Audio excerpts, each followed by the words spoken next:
और बादशाह फरार हो गया। जी हां, शहबाज शरीफ की तस्वीर आप देख रहे हैं। शहबाज शरीफ ने फ्लाइट पकड़ ली है। पाकिस्तान में लोग दाने दाने को मोहताज हैं और शहबाज शरीफ पाकिस्तान से भाग खड़े हुए हैं। शहबाज कहां गए? पाकिस्तान के लोग ये तस्वीरें देख लें। शहबाज के पास पैसा नहीं पाकिस्तान में खर्च करने को और विदेश भाग गए पैसे उड़ाने के लिए। ये पाकिस्तान के लिए तस्वीर सबसे बड़ा दुर्भाग्य है कि प्रधानमंत्री भाग गया। कहां गया ये मैं बताऊंगा। अगली तस्वीर दिखाई जरा। प्रधानमंत्री भाग गया और पाकिस्तान में धमाका हुआ। ये देखिए, ट्रेन में पाकिस्तान में भीषण धमाका हुआ, कई मौतें हो गई हैं, लेकिन प्रधानमंत्री तो फरार है।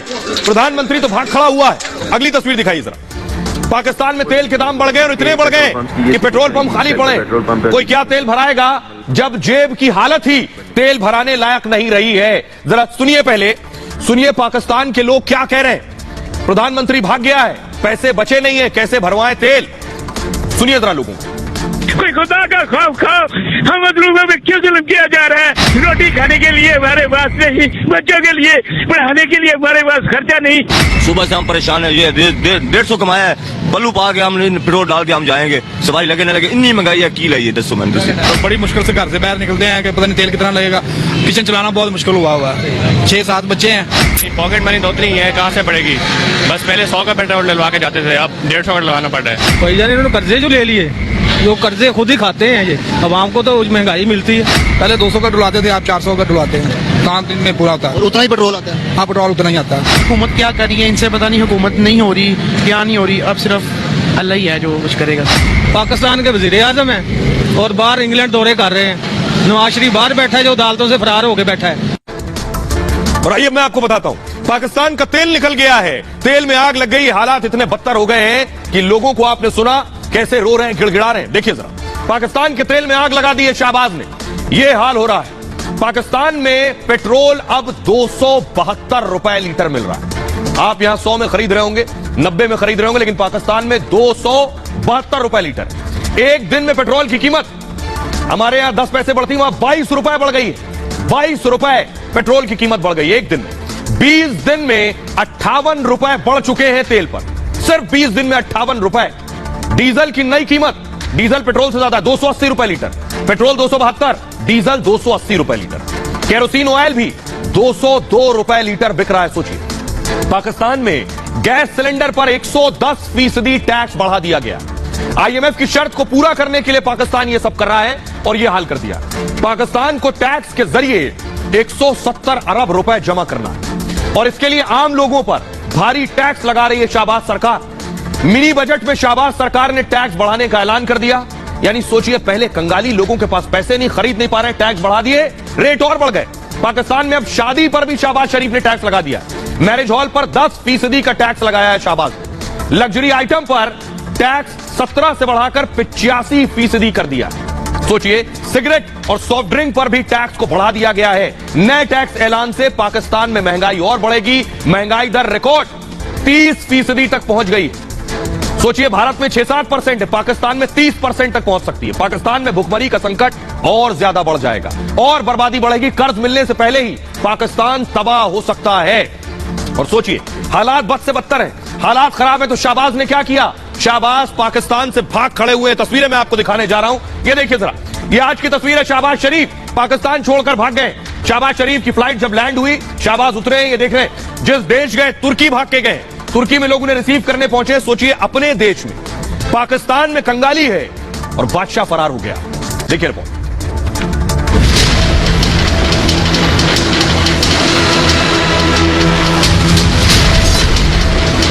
मुल्क कंगाल है और बादशाह फरार हो गया है। यह कहानी है पाकिस्तान की, उस पाकिस्तान की जो कर्ज के दलदल में फंसा है। आवाम महंगाई के आंसू रो रही है और पाकिस्तान के प्रधानमंत्री शहबाज शरीफ देश छोड़कर भाग खड़े हुए।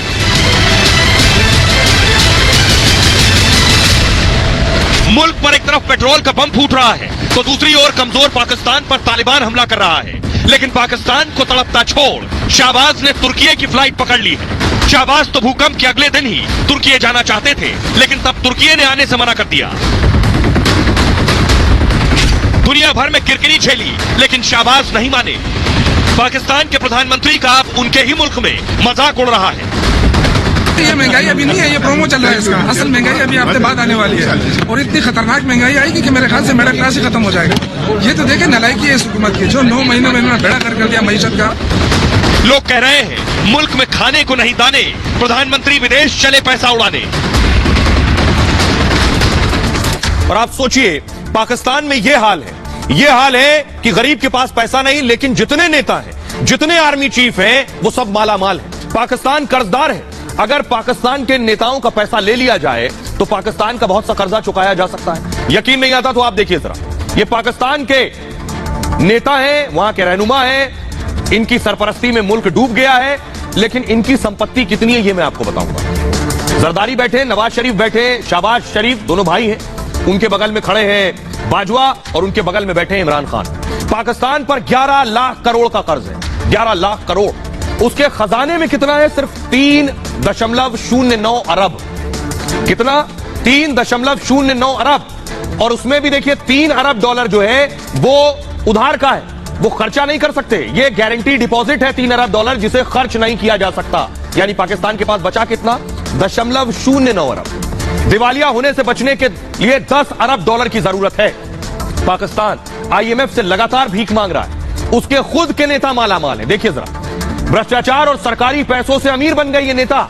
अब जिस नेता की मैं बात करूंगा वो रंगीन नजर आएगा, बाकी सब ब्लैक एंड व्हाइट। सबसे पहले जरदारी की बात कर रहा हूं, टाई का रंग लाल हो गया है। आसिफ अली जरदारी पाकिस्तान के सबसे अमीर नेता हैं। पूर्व राष्ट्रपति के पास 13,000 करोड़ की संपत्ति है। 13,000 करोड़ की संपत्ति है इनके पास। कौन सी दुकान चलाते हैं कोई नहीं जानता। मनी लॉन्ड्रिंग केस में जरदारी को भगोड़ा घोषित किया गया था।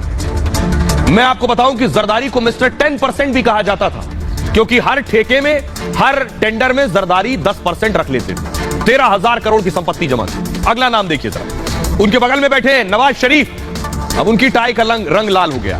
पूर्व PM नवाज शरीफ के पास भी अकूत खजाना है। शरीफ के पास 12,000 करोड़ से ज्यादा की प्रॉपर्टी है। भ्रष्टाचार के चलते शरीफ को प्रधानमंत्री पद छोड़ना पड़ा। देश छोड़कर भी भाग गए नवाज शरीफ लंदन में। उनके बगल में दूसरे भाई बैठे शहबाज शरीफ। अब शहबाज शरीफ की टाई का रंग हरा हो गया। अब उनके बारे में हम बता रहे हैं। मौजूदा PM शहबाज शरीफ तीसरे अमीर नेता है पाकिस्तान में। इनकी संपत्ति देखिए, 700 करोड़ की संपत्ति है PM की। पूर्व PM इमरान खान पर फिजूल खर्ची का आरोप लगे और 370 करोड़ की प्रॉपर्टी। अभी इमरान की बात हो रही, इमरान के पास 370 करोड़, शहबाज के पास 700 करोड़। घर से ऑफिस जाने में इमरान में 98 करोड़ रुपए उड़ा दिए, सिर्फ घर से ऑफिस जाने में। इमरान के खर्च से पाकिस्तान की कंगाली और बढ़ गई है। अब सोचिए जरा, आर्मी चीफ ने क्या इकट्ठा किया है। कमर बाजवा के पास 13 अरब से ज्यादा की प्रॉपर्टी है। पाकिस्तान के जो सेना के लोग हैं, और खासतौर पर आर्मी चीफ, या आर्मी चीफ कम होते हैं, ठेकेदार ज्यादा होते हैं, बिल्डर होते हैं, भूमाफिया होते हैं, जमीनें कब्जाते हैं वहां। पाकिस्तान के पूर्व आर्मी चीफ बाजवा रहे हैं और बाजवा पर भ्रष्टाचार से पैसे जमा करने के आरोप लगे हैं। यह है स्थिति। अब पाकिस्तानी पत्रकार को मैं आपको सुनवाने जा रहा हूं, पारस जहां, जो बता रही है कि शहबाज ने पाकिस्तान का क्या हाल किया। सबसे बड़ा भरम तो ये टूटा कि शहबाज शरीफ बहुत बड़े एडमिनिस्ट्रेटर और कामयाब सियासतदान हैं। शहबाज शरीफ पंजाब के वजीर आला थे तो लगता था कि पूरे मुल्क में एक वही शख्स हैं जो डिलीवर करना जानते हैं, एक वही वजीर आला हैं जो आवाम के सबसे बड़े खादिम हैं। उनका अपने तरक्याती कामों की वजह से बाकी तीनों सूबों में भी खूब चर्चा था। उनकी पंजाब स्पीड पूरे मुल्क में मशहूर थी। उन्होंने कामों में मजीद तेजी दिखाना शुरू की तो पंजाब स्पीड बढ़कर शहबाज स्पीड हो गई। उनकी इसी स्पीड का चीन तक चर्चा हो गया। वो यही शहबाज स्पीड लेकर वजीर आजम बने तो ये स्पीड अवाम और पाकिस्तान के फायदे के बजाय पूरे मुल्क को उल्टी पड़ गई। महंगाई को शहबाज स्पीड लगी तो महंगाई रॉकेट से भी तेजी से सफर करके आसमान तक पहुंच गई। डॉलर ने शहबाज स्पीड पकड़ी तो मुल्क का खजाना खाली कर गया और हम IMF की मिन्नतें तरले करने पर मजबूर हो गए हैं। सियासी अदम इस्तेहकाम में भी शहबाज स्पीड की तेजी है, बेरोजगारी में भी शहबाज स्पीड, गुर्बत के इजाफे में भी शहबाज स्पीड, और तो और इलेक्शन से जान छुड़ाने में भी शहबाज स्पीड। अब ये शहबाज स्पीड अवाम के फायदे के बजाय आखिर पाकिस्तान के नुकसान में क्यों तब्दील हो गई है? अब मैं आपको बताता हूं। सोचिए, लोगों के पास खाने को नहीं। पहले भी मैंने आपको बताया लोग भूख से मर रहे हैं। अगर भूख से बच गए, कुछ मिल गया तो बम मार देगा। ये देख रहे हैं आप, पाकिस्तान की ट्रेन में धमाका हो गया। ये आप देख रहे हैं पाकिस्तान की ट्रेन, इसमें धमाका हुआ। अगली तस्वीर दिखाइए जरा। अगली तस्वीर ये आप देख रहे हैं, ट्रेन के अंदर की तस्वीर आप देख रहे हैं, परखच्चे उड़ गए ट्रेन के, कई जानें चली गई इसमें, देख रहे हैं वहां ट्रेनों में आज भी धमाके हो रहे हैं, लोग या तो भूख से मर रहे हैं या बम से मर रहे हैं। यह है पाकिस्तान का हालत। आइए अब मैं आपको बताता हूं यह जो धमाका हुआ किसने किया, कैसे हुआ यह धमाका। लोगों के लिए सोचिए, एक तरफ कुआं दूसरी तरफ खाई है, जाए तो जाए कहां, किससे कहें जाकर कि बचा लो। देखिए पाकिस्तान की ट्रेन में कैसे धमाका हुआ। आतंकी पाले हैं तो भाई धमाका भी करेंगे। भूख से मर रहे पाकिस्तान को तालिबान भी मार रहा है और कंगाल पाकिस्तान में तालिबान के हमले और बढ़ गए। पाकिस्तान में कभी भी कहीं भी हमला हो सकता है। पाकिस्तान का कोई भी शहर, कोई इलाका इस वक्त सुरक्षित नहीं है। पाकिस्तान में फिर बड़ा आतंकी हमला हुआ है, वो भी ट्रेन में। इस बार पाकिस्तान में ट्रेन में यह धमाका हुआ, बम धमाका।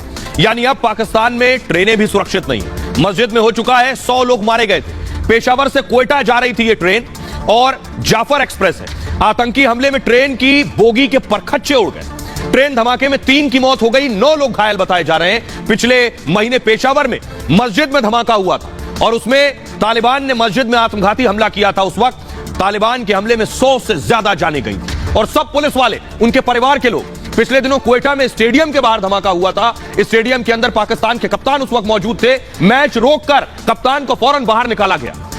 पिछले 1 साल में 50% आतंकी हमले बढ़ गए। यह तरक्की की है पाकिस्तान ने। शहबाज सरकार की कोई चेतावनी काम नहीं आ रही। तालिबान को पता है कि पाकिस्तान कंगाल है, कंगाल गिरते डूबते मुल्क पर कोई भी घुसकर यह आतंक फैलाएगा। वो तालिबान पर कोई सैन्य एक्शन लेने की स्थिति में ही नहीं है। कूटनीतिक तौर पर भी दुनिया पाकिस्तान का साथ दे रही है, इसलिए तालिबान पाकिस्तान पर हावी है और खैबर पख्तूनख्वा के कई गांवों पर कब्जा भी कर लिया है। स्थिति अब आपको सुनवाता हूं। पाक के लोगों को सुनिए, वो भी बेबस है, उनकी भी जिंदगी खराब हो गई है। वो जाए तो जाए कहां, न पैसे बचे हैं, दूसरी तरफ तालिबान बंदूक और बम लेकर खड़ा है। लोगों को सुनिए। तालिबान रजीम है, तालिबान गवर्नमेंट है, ये basically kind of in Pakistan interest में होती है, लेकिन इनका सडन शिफ्ट हुआ है विद द न्यू रिसेंट जो रजीम आया उसकी वजह से उसका एक डिफरेंट मतलब द पावर पॉलिटिक्स और डायनामिक्स टोटली चेंज हो गए हैं। हमारी जो पॉलिसीज़ रही हैं पाकिस्तानी पॉलिसीज़ अनफॉर्चुनेटली 80s में और 90s में वो बहुत ज़्यादा मतलब हम लोग इस तरह हम लोग दूसरों के घरों में घुसते रहे हैं, उसकी वजह से प्रॉब्लम्स अपने घर में ज़्यादा हो गई हैं अब हमारे। अब वो हमें इस्तेमाल करना चाह रहे हैं, लेकिन हम नंबर 1 होने के बावजूद आंखों पे पट्टी बांध के बैठे हुए हैं। और यार हम किस चीज़ के नंबर 1 है भाई? नंबर 1 है, नंबर 1 किस चीज़ के नंबर 1 है? बाहर से कोई बंदा आता है वो आपको मार के चला जाता है, हम लोग नंबर 1 का राना लगा के बैठे हुए हैं। बचपन से लेकर हमें ये एक चीज़ बताई कि भाई हम नंबर 1 है, नंबर 1 किस चीज़ के नंबर 1 हो भाई? अगर आप अपने मुल्क को सिक्योर नहीं कर सकते तो आप नंबर 1 किस चीज़ के हो? पाकिस्तान को चारों तरफ से घेरा जा रहा है। अच्छा। असल वजह तो यही है ना, वो नंबरदार बनना चाहता है, चारों तरफ से घेरा डालेगा। उसको इमदाद इसलिए दी है कि वहाँ पे भी नंबरदारी आएगी उसकी, और पाकिस्तान को कंट्रोल करने की कोशिश है। और क्या है, अच्छे ताल्लुकात जा रहे थे खान के।